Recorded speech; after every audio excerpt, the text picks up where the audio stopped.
لیکن اگر وہ علم کے بغیر چلے گا تو وہ جو دیوانگی کی حد تک بھی عشق کرے گا لیکن بالآخر وہ کافر ہو کے مرے گا. یعنی وہ حقیقت میں راہ ہدایت تک، منزل مقصود تک نہیں پہنچ پائے گا. وہ اس کو شیطان اس کو بھٹکا دے گا. چاہے وہ عشق کرتا ہے، وہ عاشق بھی ہے، وہ محبت بھی کرتا ہوگا، وہ فنا والی تمام تقاضوں کو بھی پورا کرتا ہوگا، ان کیفیات بھی اس کے اندر ہوگی، لیکن وہ چونکہ علم نہیں رکھتا ہوگا تو کیا ہوگا؟ میں علم و باج کرے فقیری، کہ علم کے بغیر اگر فقیری کرے گا تو کافر مرے دیوانہ ہو، کہ دیوانہ بھی جو ہوگا محبت میں، عشق میں دیوانہ بھی ہوگا، وہ بھی کافر ہو کے مرے گا. یعنی وہ راہ سے بھٹک جائے گا، منزل سے بھٹک جائے گا. پھر علم کی ضرورت اپنی جگہ پر ہے، ظاہری علم کی، کہ اس کے بغیر تاکہ عمل اور ان معاملات کا ظاہری علم اور طریقت کا علم، ان تمام علم اور آداب کو سیکھنا، شریعت کے علم کو اور طریقت کے علم کو، علوم کو سیکھنا یہ ضروری ہے. اس کے بغیر پھر اس کے علاوہ علم کے بعد صرف یہ نہیں کہ علم پڑھ لیا تو بس بات کافی ہو گئی. حضرت امام اعظم ابو حنیفہ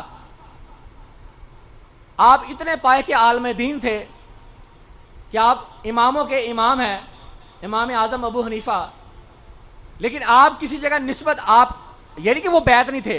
اب بندہ یہ کہ علم اگر کافی ہوتا تو ان ہستیوں کے بیعت ہونے کی ضرورت کیا تھی؟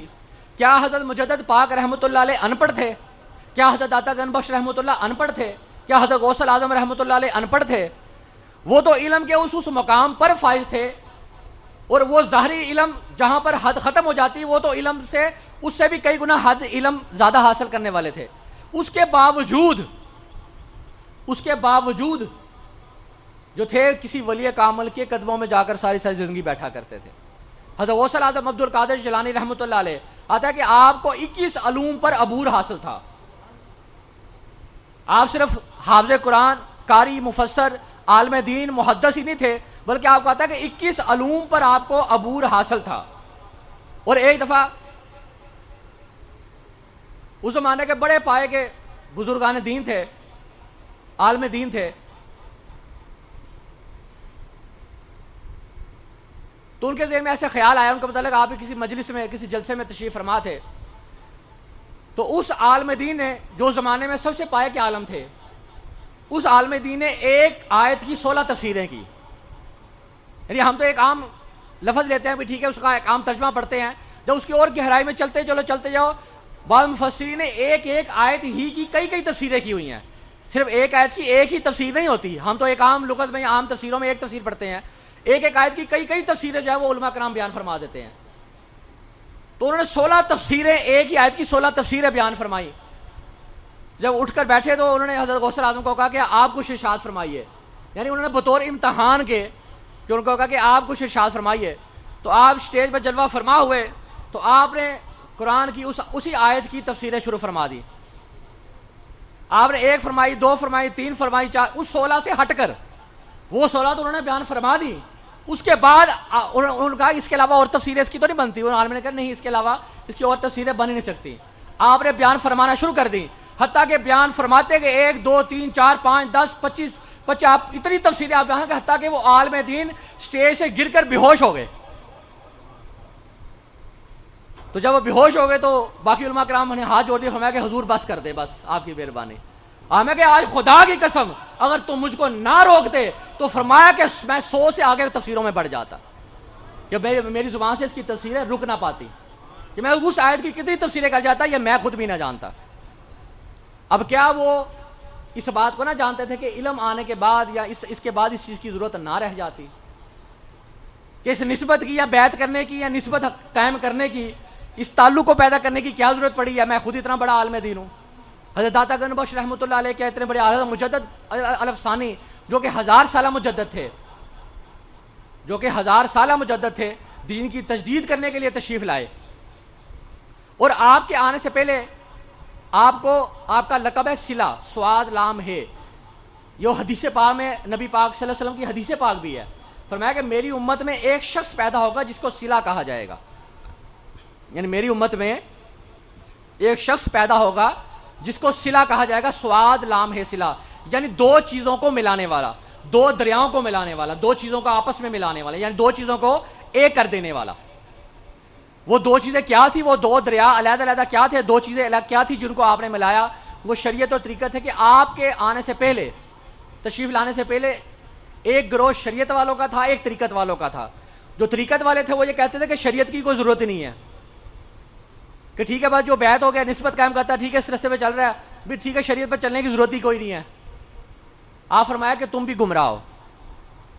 جو لوگ شریعت پر چلتے تھے، شریعت کا بڑا نام لیتے تھے، شریعت پر سارے عمل کرتے تھے، لیکن کہتے تھے ٹھیک ہے سارے عمل کرنے، لیکن بیعت ہونے کی، نسبت کرنے کی، تعلق پیدا کرنے کی ہے کہ بندہ ولی اللہ کے جا کے جو ہے وہ ہزاروں کتنے سال جو قدموں میں جا کے بیٹھا ہے، اس کی کیا ضرورت پڑی ہوئی ہے؟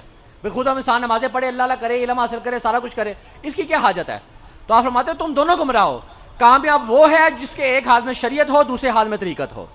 یعنی دونوں پر چلنے والا کامیاب ہے، کہ دونوں پر عمل کرے گا وہ کامیاب ہوگا. امام اعظم ابو حنیفہ سے کسی نے پوچھا کہ آپ اتنے بڑے عالم دین ہیں کہ بڑے بڑے امام جو ہیں وہ آپ کے قدموں میں بیٹھتے ہیں، کہ بڑے بڑے جو امام ہیں وہ آپ کے قدموں میں بیٹھنے والے ہیں، تو آپ جو ہے ایک عام سا بندہ ہے، یعنی جس کے پاس آپ جایا کرتے تھے، جن سے آپ کو نسبت تھی، تو کہا کہ آپ اس کے پاس جو ایسے جا کے بیٹھے رہتے ہیں، آپ کو کیا ضرورت پڑی ہوئی ہے؟ یعنی ان کے اپنے عقیدت مند، کیونکہ آپ ایسی علمی شخصیت ہے، آپ کے اپنے عقیدت مند ہزاروں تھے ہمارے ابو حنیفہ کے. تو کہا کہ آپ اتنے بڑے عالم دین ہیں، اتنے پائے گے اور اتنے آپ محقق ہیں، اتنا اللہ تعالیٰ نے آپ کو علم اور اتنی وسعت اور اتنا ذہن اور اتنا کرم آپ پر رحمت فرمائی ہوئی ہے، تو آپ کو کیا ضرورت پڑی ہے آپ اس کے جا کے ایسے قدموں میں جا کے بیٹھے رہتے ہیں، ایسے کئی گھنٹے جا کے بیٹھے رہیں گے وہاں جا کر. تو وہ جس کے پاس آپ جاتے ہیں اس کو تو علم بھی کوئی نہیں ہے، وہ تو کوئی عالم دین بھی نہیں ہے. ظاہری طور پر جس طرح آپ علم پڑھے ہیں، آپ کے ادھر قدموں بیٹھنے والے سارے عالم ہیں، وہ تو ایک عام سا ان پڑھ سا بندہ ہے. تو آپ اس کے پاس جا کے کئی گھنٹے اس کے قدموں میں جا کے سر جھکا کے بیٹھے رہتے ہیں اس کی بارگاہ میں جا کر. تو آپ نے ایک جملے میں ارشاد فرمایا، جواب آپ نے فرمایا کہ خدا کی عزت کی قسم، خدا کی عزت کی قسم، اگر میں اس کے قدموں میں جا کر نہ بیٹھا کروں، اس سے اپنی نسبت کو قائم نہ رکھوں، تو خدا کی عزت کی قسم میرا یہ علم مجھ کو گمراہ کر کے مارے گا، کہ میرا یہ علم جو میرے پاس ہے یہ مجھے گمراہ کر دے گا.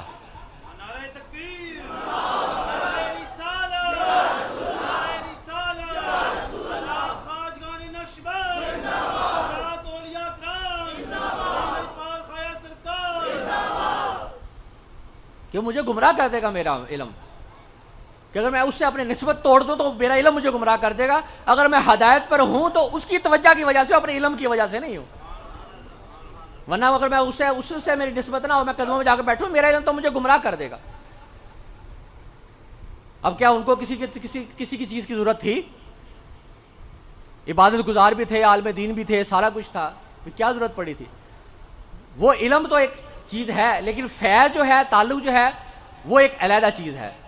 یہ ایک دو چیزیں ہیں ظاہری طور پر جس کو ہم شریعت اور طریقت میں ہے دین ایک ہی چیز، کوئی اس سے ایک علیحدہ چیز نہیں ہے وہ دین ہی کا حصہ. جس طرح اخلاص ہے، اب ایک آپ نماز پڑھتے ہیں، بعض لوگ سمجھتے ہیں کہ شاید یہ دین کی اور ایک علیحدہ چیز ہے جس کو بھی ایک آدمی شریعت ہو ایک آدمی طریقت ہو، دونوں چیزیں ہوں بھی علیحدہ چیزیں ہیں دین ہی کا حصہ. ظاہری چیزوں کو، ظاہری احوال کو ہم شریعت کہتے ہیں. جیسے ایک آپ نماز پڑھ رہے ہیں، اب آپ نماز ادا کرتے ہیں، آپ نے کلمات ادا کیے ہیں، سجدہ کیا، رکوع کیا، سلام پھیرا، آپ نے نماز تو ادا کر لی، لیکن آیا کہ اس کے اندر آپ کا اخلاص تھا؟ وہ کیفیت آپ کی تھی؟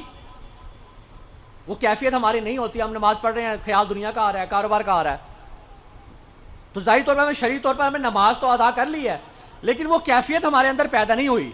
وہ بھی دین ہی کا حصہ ہے. اخلاص جو ہے، دل کی کیفیت، باطن کی کیفیت بھی جو ہے، یہ بھی دین ہی کا حصہ ہے. رب تعالیٰ یہ نہیں کہتا کہ ٹھیک ہے تم نماز پڑھو چاہے تم جو ہے دنیا کے خیالوں میں غرق کرو. تقاضا تو یہ ہے کہ رب کی نماز ایسے پڑھو گویا تم اس کو دیکھتے ہو. یہ نہیں تو کم سے کم یہ تصور کر لو کہ وہ تو تم کو دیکھ رہا ہے نا، کہ وہ تو تم کو دیکھتا ہے، کم سے کم یہ تو تصور کر لو، ہے وہ دین ہی کا حصہ.